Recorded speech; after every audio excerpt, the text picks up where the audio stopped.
EMF समीकरण। ठीक है, तो ये भी बहुत इंपॉर्टेंट चीज है डीसी जनरेटर का ईएमएफ समीकरण। ईएमएफ क्या होता है बता सकते हो? देखो इसका एक एग्जांपल देखेंगे ईएमएफ के बारे से। एक बैटरी है जिसमें दो टर्मिनल होता है, पता है हमें, प्लस और माइनस। इसके स्टिकर में लिखा रहता है 12 वोल्ट। ठीक है, तो एक बैटरी लिए हम जो 12 वोल्ट सप्लाई हमें दे सकता है। ठीक है, तो फुल चार्ज है, ये 12 वोल्ट चार्ज है, लेकिन इसके टर्मिनल में हम वोल्टेज चेक करेंगे। वोल्टेज अगर हम चेक करेंगे तो 12 वोल्ट ना दिखा के 11 वोल्ट दिखा रहा है। तो इसका कारण क्या है? कुछ रेजिस्टेंस है इसके मार्ग में, है ना, वही रेजिस्टेंस क्या कर रहा है, वोल्टेज में ड्रॉप करके हमें आउटपुट में मिल रहा है। ठीक है, तो इसी चीज को समझेंगे। ईएमएफ किसे कहते हैं, वोल्टेज किसे कहते हैं। वोल्टेज और ईएमएफ दोनों अलग अलग है। ठीक है, उसी को समझना है। ईएमएफ का पूरा नाम इलेक्ट्रोमोटिव फोर्स है ना, जो कहाँ रहेगा, किसी भी मशीन के रेटिंग प्लेट में लिखा रहेगा, यानी कि स्टिकर में जो लिखा रहता है कि बैटरी 12 वोल्ट हम का बैटरी है बोल के लिखा रहता है। 6 वोल्ट का बैटरी लोगे तो उसके स्टिकर में 6 वोल्ट लिखा रहेगा, है ना। तो जो भी लिखा रहेगा पहले से उसके स्टिकर में, वो उसका ईएमएफ है कि वो बैटरी या वो इतने वोल्ट वाला बैटरी हमें इतना वोल्टेज देगा। ठीक है, तो 12 वोल्ट का एक बैटरी है, उसके स्टिकर में अगर 12 वोल्ट लिखा है तो इसका मतलब क्या है, उसका ईएमएफ 12 वोल्ट है। ठीक है, 12 वोल्ट है। इलेक्ट्रोमोटिव फोर्स कितना है उसका, 12 वोल्ट। लेकिन जब फुल चार्ज होने के बाद में भी वो हमें 12 वोल्ट नहीं दे पाता है, कुछ अंतर करके, मतलब कम करके हमें बाहर में देता है, जैसे कि 11 वोल्ट। तो वो उसका क्या हो गया, वोल्टेज हो गया। वोल्टेज इसका कितना है, 11 वोल्ट। तो क्या समझे, मतलब ईएमएफ अलग चीज है, वोल्टेज अलग चीज है। ईएमएफ क्या है, जो उसके नेम प्लेट में लिखा रहेगा, है ना, रेटिंग वाला जो प्लेट है उसमें जो लिखा रहेगा वो उसका ईएमएफ है। लेकिन हमें उतना नहीं दे पाता है क्योंकि उसके रास्ते में कुछ रेजिस्टेंस है ना। वो रेजिस्टेंस क्या करता है, 12 वोल्ट को 12 ही इधर नहीं आने देता है, कुछ कम करके हमें आउटपुट में मिलता है। जैसे कि 11 वोल्ट मिला अभी, हो ना, तो वो उसका क्या है, वोल्टेज है। जैसे कि गांव के ट्रांसफार्मर में हमें आउटपुट तो मिलता है 250, लेकिन हमारे घर में कितना पहुंच पाता है, 220, 230, 227, है ना, ऐसे पहुंच पाता है। तो जो घर में पहुंचता है हम चेक करते हैं टर्मिनल में, सॉकेट में, वो वोल्टेज है। लेकिन ट्रांसफार्मर जितना बनाता है गांव के लिए, घर के लिए, वो उसका ईएमएफ है ना। तो ईएमएफ अलग चीज है और वोल्टेज अलग चीज है, दोनों में अंतर है ना। ईएमएफ मतलब जो बैटरी जितना रेटिंग को बताता है, जितना उसका रेटिंग है ना। और वोल्टेज मतलब जो कम करके हमें मिलता है ना, कम होके हमें लास्ट में जो मिलेगा टर्मिनल में, वो उसका वोल्टेज है। तो टर्मिनल वोल्टेज अलग चीज है और जनरेटेड वोल्टेज अलग चीज है। ट्रांसफार्मर बैटरी बनाता है, 12 वोल्ट लिखा है, लेकिन देता कितना है, 11 वोल्ट, है ना। तो ये वोल्टेज हो गया और ये उसका ईएमएफ जितना वो बना पाता है। ठीक है, तो कुछ इसी तरीके से जो जनरेटर है हमारा डीसी जनरेटर, उसके भी नेम प्लेट में क्या लिखा रहेगा कि 220 वोल्ट डीसी सप्लाई हमें देगा। तो उसके नेम प्लेट में 220 लिखा है, तो वो उसका क्या हो गया, ईएमएफ हो गया। लेकिन उसमें भी तो वाइंडिंग हुआ है और वाइंडिंग में रेजिस्टेंस है, जिसके कारण वो कितना वोल्टेज दे पाएगा, हमें 215 दे पाएगा मान लो। तो 215 हमें आउटपुट में मिल रहा है, तो वो उसका क्या हो गया, वोल्टेज हो गया। तो अंतर समझे, ईएमएफ और वोल्टेज दोनों अलग अलग चीज है। ठीक है, ईएमएफ क्या है, जितना उसके नेम प्लेट में लिखा रहेगा वोल्टेज, या जितना वो बना पाएगा वो उसका ईएमएफ है। लेकिन उसके आउटपुट टर्मिनल में जितना हमें मिलेगा कम होके, वो उसका वोल्टेज है। दोनों अलग अलग चीज है। तो उसी चीज को हम समझेंगे अभी, डीसी जनरेटर की ईएमएफ समीकरण। तो ईएमएफ बनाता है तो समीकरण कैसा रहेगा तो वो ईएमएफ बना पाएगा। ठीक है, तो उसी को अभी समझेंगे। इतना समझ गए? तो बहुत जरूरी चीजें हैं अभी, हो ना, शुरुआत में डीसी जनरेटर में। इसका ईएमएफ समीकरण देखेंगे डीसी जनरेटर का,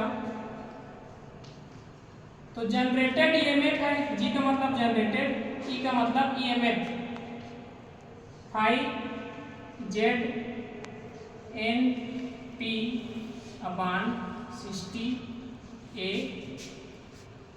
वोल्ट। ठीक है, तो ये क्वेश्चन हमेशा पूछता है, या हर एक पेपर में कहीं भी एग्जाम दिलाने जाओगे तो ये क्वेश्चन रहेगा कि डीसी जनरेटर का ईएमएफ समीकरण क्या होता है।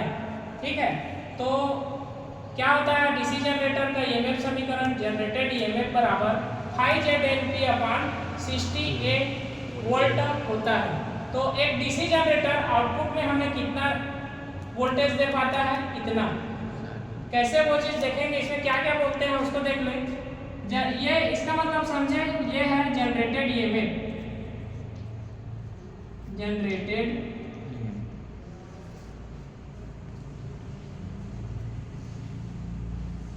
ईएमएफ जो डीसी जनरेटर बनाएगा अपने अंदर। ठीक है, अगला देखेंगे फाई क्या है, फ्लक्स प्रति पोल, फ्लक्स प्रति पोल, जेड चालक की संख्या, जो वाइंडिंग है उसका संख्या, मतलब चालक की संख्या, एन क्या है, गति, गति कौन करेगा डीसी जनरेटर में, आर्मेचर या रोटर। ठीक है, तो गति करने वाला भाग डीसी जनरेटर या डीसी मोटर या डीसी मशीन में क्या है, आर्मेचर या रोटर। फिर क्या बच गया पी, तो पी का मतलब क्या है, पोल की संख्या। ठीक है, पोल की संख्या। ठीक है, तो इतना कुछ इसमें है। एक अभी भूल गए, ए का मतलब अभी अभी बोले थे समांतर पथों की संख्या, समांतर पथों की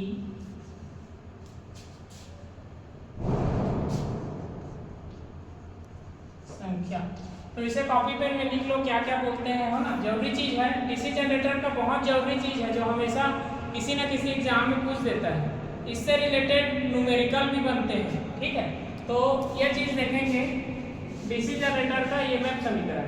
तो डीसी जनरेटर कितना ईएमएफ जनरेट करेगा वो चीज इसमें आगे में दिया है, क्या क्या रहेगा, तो फाई रहेगा, तो जेड रहेगा, तो एम रहेगा, तो पी रहेगा, तो और ए रहेगा, तो हमें आउटपुट में वोल्टेज देगा डीसी जनरेटर। तो सबको क्या बोलते हैं वो चीज देखेंगे।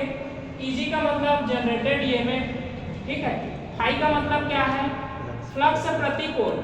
फ्लक्स मतलब जो फील्ड है, फील्ड में वाइंडिंग हुआ है उसमें चुंबकीय क्षेत्र को ही फ्लक्स बोलते हैं। फ्लक्स चुंबकीय क्षेत्र। ठीक है, चुंबकीय क्षेत्र रहेगा तो बहुत सारा चुंबकीय क्षेत्र अंदर में रहेगा, है ना। आर्मेचर उसी बीच में रहेगा, उसे घुमाएंगे, आर्मेचर चुंबकीय क्षेत्र को कट करेगा। तो फैराडे के इलेक्ट्रोमैग्नेटिक इंडक्शन के सिद्धांत में क्या मिलेगा हमें, आउटपुट में डीसी सप्लाई मिलेगा। तो फ्लक्स का रहना जरूरी है डीसी सप्लाई बनाने के लिए। ठीक है, अगला देखेंगे जेड चालक की संख्या। इसमें चालक बहुत संख्या में दिखते हैं, है ना, वाइंडिंग में एक ही दिखता है क्या, बहुत सारा दिखता है, तो उसी का संख्या है ये जेड। एन क्या है, गति है, आरपीएम, है ना। हर एक चीज घूमने वाली चीजों में मोटर में आरपीएम लिखा रहता है कि इसका आरपीएम 1500 है। वैसे ही डीसी जनरेटर में भी आरपीएम है कि उतने आरपीएम में हमें उसको घुमाना है, तब जाके हमें जितना उसके नेम प्लेट में वोल्टेज लिखा रहेगा उतना हमें देगा, नहीं तो उतना नहीं दे पाएगा। ठीक है, गति को समझ गए। पोल को देखेंगे, पोल की संख्या P बराबर, तो जो पोल बनता है मतलब इसमें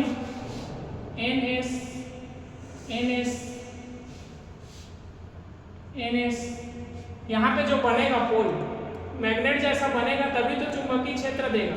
तो उसी पोल की संख्या है ये P, ठीक है। P क्या है? पोल की संख्या। A क्या है? समांतर पथों की संख्या, ठीक है।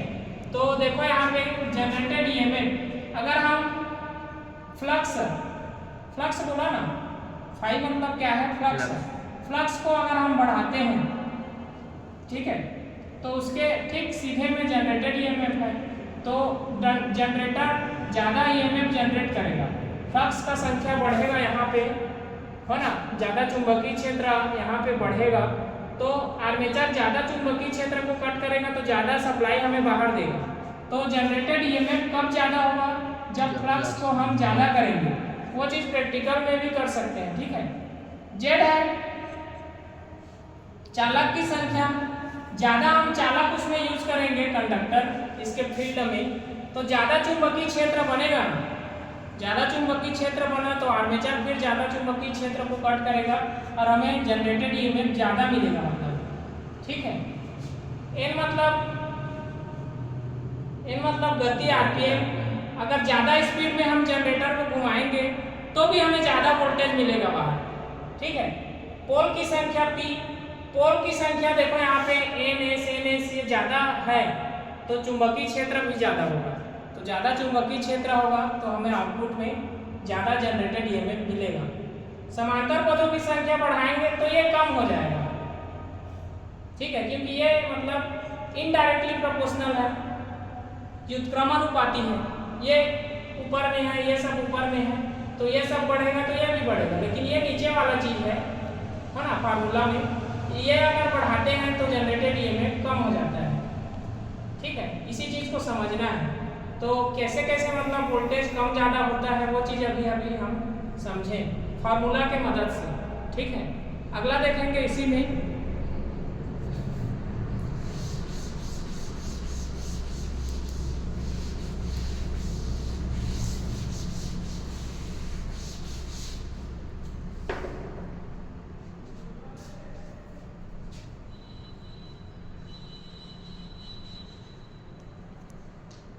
डीसी जनरेटर का तुल्य परिपथ।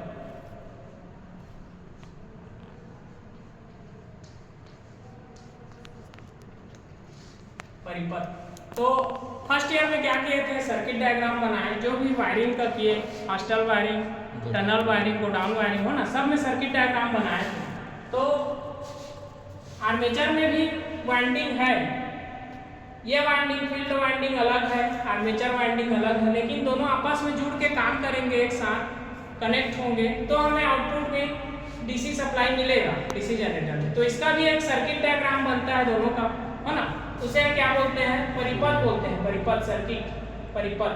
तो डीसी जनरेटर का तुल्य परिपथ कैसा रहता है वो चीज देखेंगे, है ना। तो यहाँ पे देखना,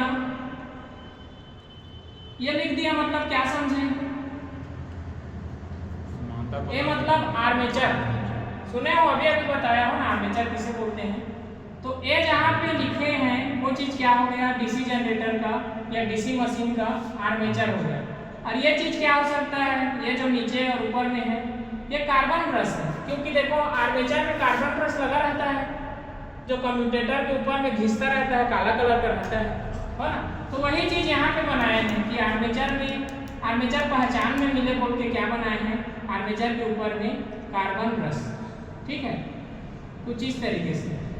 तो आर्मेचर के दो टर्मिनल मिल गए यहाँ पे हमें, ऊपर में और नीचे में, है ना। अब देखेंगे फील्ड वाइंडिंग। फील्ड वाइंडिंग का कैसा रहता है वो चीज देखेंगे। तो फील्ड वाइंडिंग में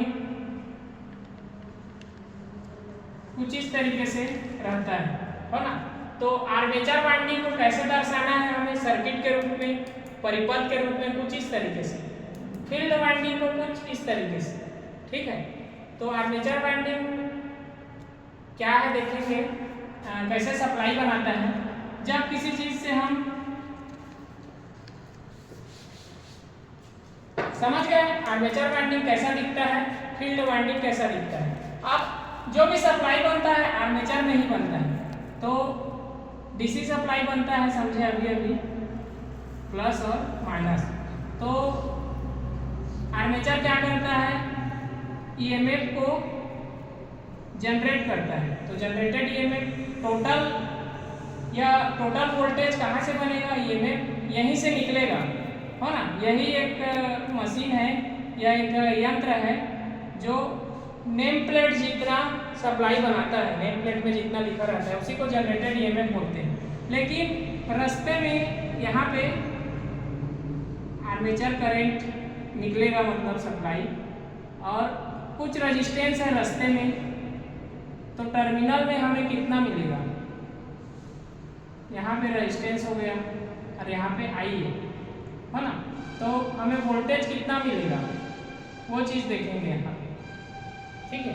तो वोल्टेज तो कम मिलेगा ना जनरेटेड ईएमएफ से। मान लो यहाँ पे 220 बन रहा है वोल्ट डीसी सप्लाई, लेकिन हमें यहाँ उतना नहीं मिलेगा, 215 ऐसा कुछ मिलेगा, ठीक है। क्यों मिलेगा वो चीज़ देखो यहाँ पे। ये डीसी जनरेटर का इंटरनल मतलब सर्किट डायग्राम है ना, इंटरनल कैसे कनेक्ट रहता है वो चीज़। तो आर्मेचर को हम घुमाएंगे किसी चीज़ से, किसी मोटर से घुमा रहे हैं मान लो, है ना, आर्मेचर को घुमा रहे हैं। आर्मेचर मैग्नेटिक फील्ड को कट करेगा और सप्लाई बनाएगा, वो सप्लाई बाहर जाएगा, है ना, कंडक्टर के थ्रू, और बीच में रेजिस्टेंस कुछ आएगा, और हमें बाहर में टर्मिनल में हम जब वोल्टेज चेक करेंगे तो हमें कितना दिखाएगा, 215, है ना। तो इसी चीज़ को अभी देखेंगे। जनरेटेड ईएमएफ बराबर ये वोल्टेज प्लस IA R, ठीक है।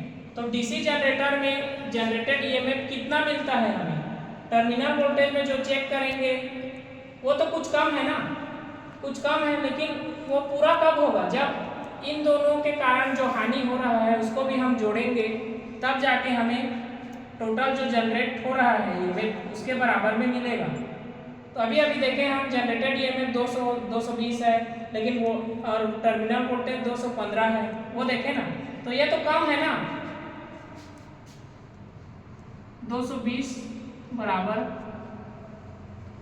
215 ऐसे लिख सकते हैं क्या, बराबर है क्या, दोनों बराबर नहीं है, ये 220 है या 215 है, लेकिन बराबर कब होगा, जब हम जो लॉस हो रहा है उसको भी हम लिखेंगे।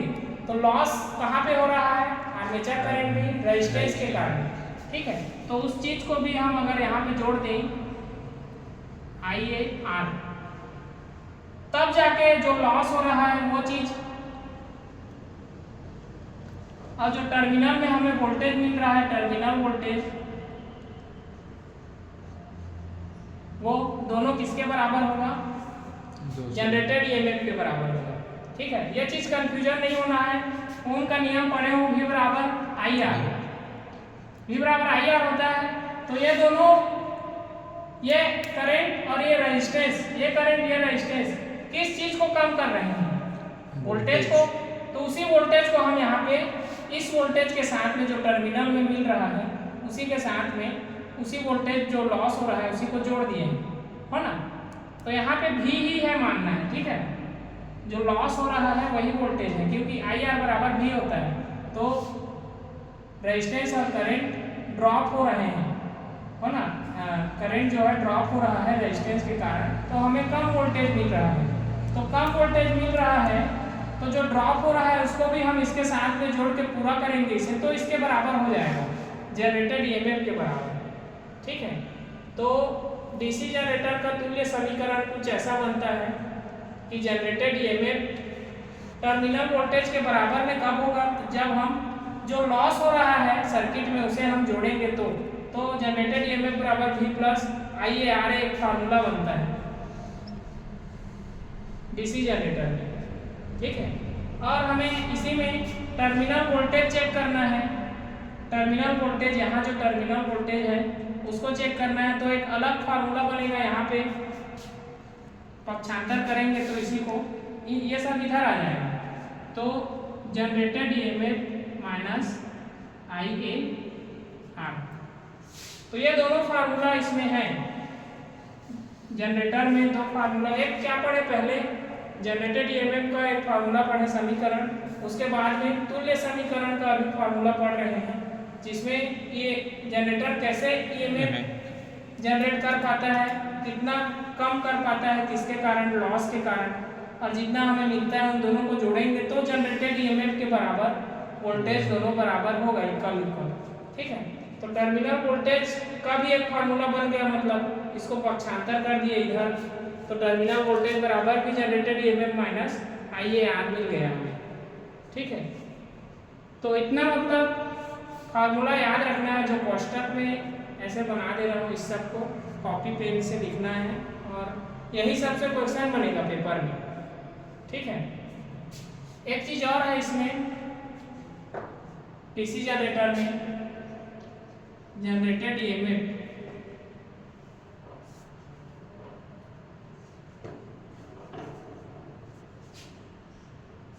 डायरेक्टली प्रोपोर्शनल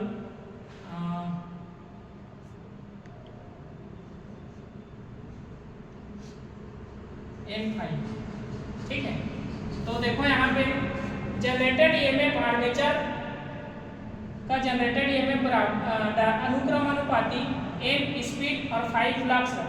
तो जैसे जैसे N का मतलब स्पीड बताया उसमें, है ना, तो स्पीड अगर हम इसका बढ़ा दिए, घूमने का जो स्पीड है उसको हम बढ़ा दिए, ज़्यादा स्पीड में हम घुमाएंगे तो ज़्यादा हमें क्या मिलेगा, जनरेटेड ईएमएफ मिलेगा। N बराबर स्पीड है, N बराबर RPM स्पीड है, तो RPM हम बढ़ा दिए आर्मेचर का, तो आर्मेचर ज़्यादा जनरेटेड ईएमएफ बनाने लगेगा और हमें आउटपुट में ज़्यादा मिलेगा वोल्टेज।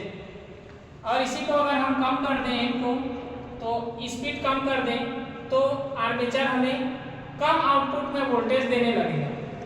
ठीक है, और यहाँ पे देखो फ्लक्स, फ्लक्स जो बाहरी भाग है, जो फ्लक्स बनाता है स्टेटर, स्टेटर फ्लक्स बनाता है सभी तरफ, चुंबकीय क्षेत्र, उस चीज को हम कम कर दिए, तो कम चुंबकीय क्षेत्र को आर्मेचर कट करेगा और कम जनरेटेड ईएमएफ हमें देगा।